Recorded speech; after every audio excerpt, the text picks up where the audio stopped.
Lo llamaban el árbol de la muerta. Sus ramas sangrantes en 1000 colores rotos, su savia oreada en 1000 parsecs negros. En sus terrazas aún se entonaba el salto banzai hacia el ocaso. Desde el eje y hacia los radios, el acoso y asalto, el avispero mordía la higuera incubado en su despensa.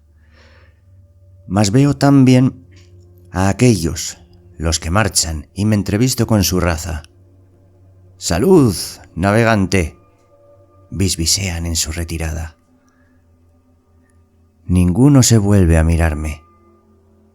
Ya había pasado. Hoy por hoy, el árbol se ha secado. Vuelo pues a sus raíces, que ya no crecen sino en el tiempo y hacia atrás, pues la misma gravedad ha quedado desmantelada por la firmeza de su apretón.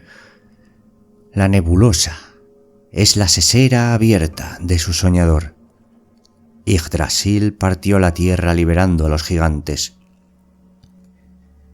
Desorientado en estas inmensidades, procuro recomponerme y curso un rumbo hacia algún otro rincón de sus entrañas. No un dónde, sino un cuándo. No es el comienzo tampoco, solo uno más. Aún están aquí. Aún no conocen. Aún no me han visto. ¿Cómo podrían? Las estrellas salpican la hojarasca como un rocío a la luz de la luna. La muerta señala ahora el rumbo a otra miríada aún demasiado jóvenes para ser presentadas en sociedad.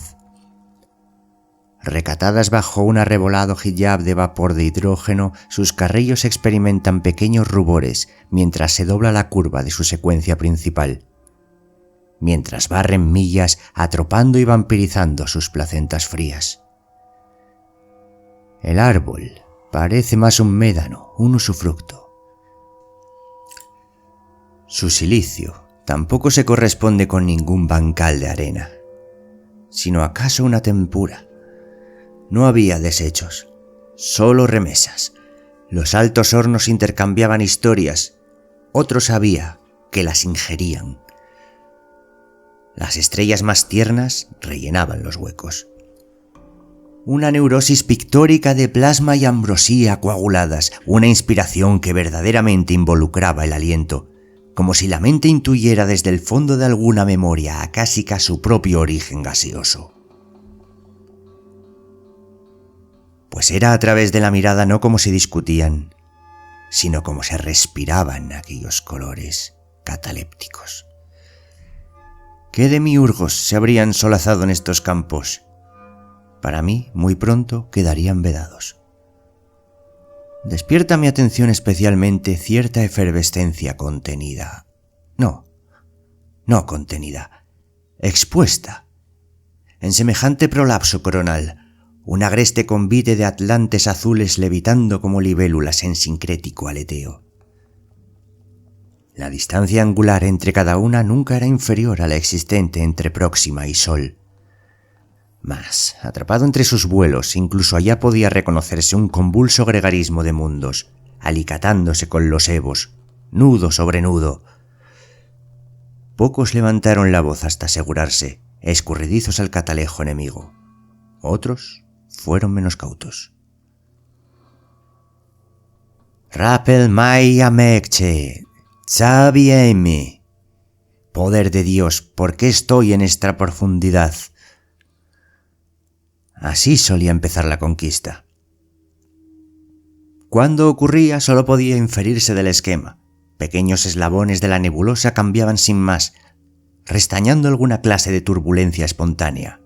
Una vacante, una vergencia en el enjambre de Roentgens.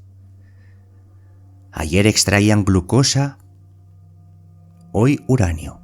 Tal fue como la disputa por Nanova, la más distante de sus rocas, se debatía por su fruto, aquel engendro radioactivo capaz de adulterarse para la industria bélica. Sin él, los nativos carecerían de fuerza, no tanto en el aspecto balístico como del estratégico. Erizaremos los cielos con nuestras luces de dolor. Quien ose tentar al céfiro catará su ajenjo. amenazaban. El mensaje estaba claro: envenenarían su propio mundo antes que dejárselo a otros. El odio canjeó su discreción en audio, pregonando un «yo más», rápido como el diablo. Un riesgo calculado, se decían ambos. Había una ironía en esto. Superado el bosque oscuro, se metían de lleno en el equilibrio del miedo. La fisión sintética invirtió el esqueleto de Mendeleev. Nuevos elementos sirvieron de larvario para sus ejércitos iónicos. Inflado en el quebranto, el sudario nuclear creció. En las estrellas también algo había empezado a fallar, y tampoco era natural. Llegado era el tiempo de las bestias tokamak. El Sol, que tardaba alrededor de 11 años en invertir su polaridad, llevó a cabo la última en menos de 10.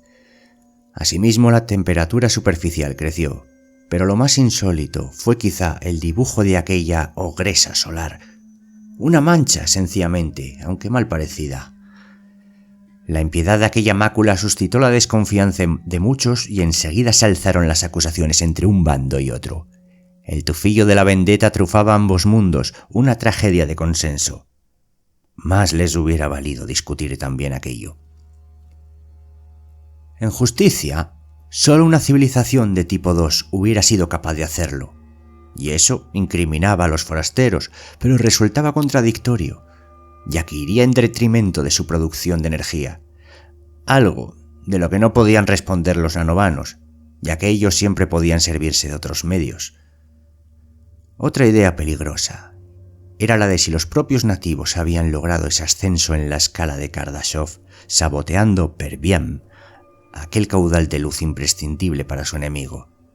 De ser este el caso, el combate se habría desplazado mucho antes al espacio. Mas ninguno se adjudicó el mérito y el misterio conjuró un tercer enemigo a escala galáctica. Un sonido, un gargarismo, quizá una nueva llamada. Tan pronto se trianguló su origen, apareció una intrigante relación con la perlesía de su astro padre. Cuando la artillería se encontraba ya a medio camino de su objetivo, se reveló su primera sospecha. En el solio central de un cuásar, un gigante caníbal vomitaba sus terribles digestiones saturnales. El architatarabuelo, o mejor dicho, su sarcófago. Osiris resucitado en un agujero negro. Cada cual procuró atraerlo hacia su bando, pero era inútil. Él era el gran atractor, propiamente dicho. En ningún otro sitio estará a salvo el fruto de la nanova. Se defendió en el pequeño planeta amenazado. Y así resolvieron trasplantarlo. Comenzó una deforestación sin precedentes. El enemigo se puso furioso. Cuando 40 años después el arca arribó a su destino, se estableció en una órbita de seguridad, pero el mismo telón que lo protegía aceleraba la sofisticación de los invasores, esto es, la dilatación temporal. Para entonces el desequilibrio ambiental en el propio Nanova se había vuelto catastrófico. Ninguno pudo anticipar las delicadas conexiones de aquel árbol primigenio con la magnetosfera del planeta y consecuentemente se volvió estéril. Todo intento por repararlo fue en vano. Tampoco tenía ya sentido la conquista. Cuanto restaba de Nanova se encontraba en dos hemisferios completamente opuestos de la nebulosa. Por un lado estaban los ahora llamados errantes, aquella sociedad menos avanzada responsable en buena parte de su propia tragedia, destinada a encontrar un nuevo hogar. Por otra, los jardineros, el enemigo convocado, los invasores de antaño, que por toda causa habían escogido ahora establecerse en la tierra entramada. La órbita de Osiris no les costó mucho deshacerse de los pocos guardianes que aún velaban su sagrado mantillo. Durante un tiempo hubo paz, de nuevo relativa. 10 años sobre la zona crítica se tradujeron en un gracioso par de siglos para los errantes, lo que incluso para aquellas gentes inferiores resultó una enorme oportunidad para ponerse las pilas. Me encuentro entonces con otra estrella sitiada. Una inmensa red esférica atrapa sus bendiciones, mientras que a varios años luz de allí se da el caso contrario. Recompuestas las filas en ambos bandos, se reanudó la guerra. Oh sí, aún sobre las gravillas de aquel mundo marchito, pero más concretamente sobre su memoria. En esta ocasión, sin embargo, los jardineros habían caído en el mismo error que los viejos nanovanos, acomodando su civilización a las potencias de aquella energía contenida en la Tierra, lo cual, como a aquellos, tampoco les dejaba mucho margen de maniobra. La producción alcanzaba su máximo a razón de la gravedad, allá en la cúspide sobre el horizonte de sucesos. Los errantes, por su parte, tramaban las delicias de una nueva esfera Dyson, mientras en secreto se dedicaban a sabotear la Tierra siguiendo el ejemplo de su antiguo némesis. Pero es que algo más estaba operando ajeno a todos ellos. Y conviene ahora que me demore pues en otro participante de capital importancia, pues había sabido guardar el secreto mejor que nadie, y respondía al nombre de Monopodos. Nos remontamos 2 eones y medio atrás. Al acercarse el final de estas criaturas, los monopodos, ellos se habían ido retirando hacia sí mismos, esto es, hacia dentro de sí mismos. Un coma inducido a razón de su propia inercia, llegado el invierno sideral. Separado de su pareja, aquel antiguo y vetusto sol agonizaba. Sus espasmos habían cubierto el sistema de una densa polvareda incapaz de dejar pasar el necesario candor de la estrella. Lo que se venía ahora, por contra, era la compensación súbita y terrible de toda aquella privación.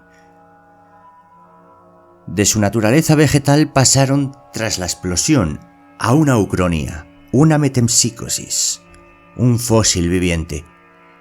Aquel imaginario que habían convenido la sede de su consciencia, inmarcesible, pervivió en algún recoveco de sus hebras genéticas, y aunque en rigor todos estaban dormidos, bastaba tan solo que cantara uno para dar la diana al grupo. Un erupto cósmico acabó sirviendo a tal propósito. Por supuesto, les llevó un tiempo desperezarse, en cierto modo necesitaban desayunar. Así que al separar los párpados en aquella otra tierra invertida, donde arriba es abajo y el sol era negro, escudriñaron a esas otras criaturas y descorrieron los infaustos años que cruzaron su largo sueño. La desaparición de su hogar, Nanova, el uxo que se le había dado a sus embrionarios retoños. La muerte por la muerte, Nanova. Eran ellos desde el principio, y ellos jamás se consentirían posesión. Por primera vez en mis viajes estaba atendiendo al contacto no de 2, sino de 3 culturas verdaderamente alejadas entre sí. Lamentablemente, la preservación implicaba cierta medida de racismo, como la historia ha demostrado. Ignorando los potenciales de cualquier intercambio cultural, ninguna de estas razas logró trascender esta sencilla imposición natural. La tercera parte de este conflicto se resolvió en un tiempo infinitamente más rápido que cualquier otra efeméride, cuando los radiantes monopodos decidieron por unanimidad el instante último de su carrera vital, disolviendo en un nuevo montón de humo sus vetustos cuerpos, no tanto en suicidio como espurulación. La simiente envuelta en otro cheurón radioactivo que tras varias maniobras de Osiris iría a posarse sobre otro suelo más benigno. Para el resto, un viento infernal e invisible que les hizo abandonar para siempre aquella varada extensión de vacío maldito. Sus cuitas se continuarían aún durante generaciones en un asalto y retiro que abarcaría toda la nebulosa, precisamente en aquel punto donde los había encontrado la primera vez. En cuanto a los monopodos, el universo aún se replanteaba qué hacer de ellos, o quizá con ellos.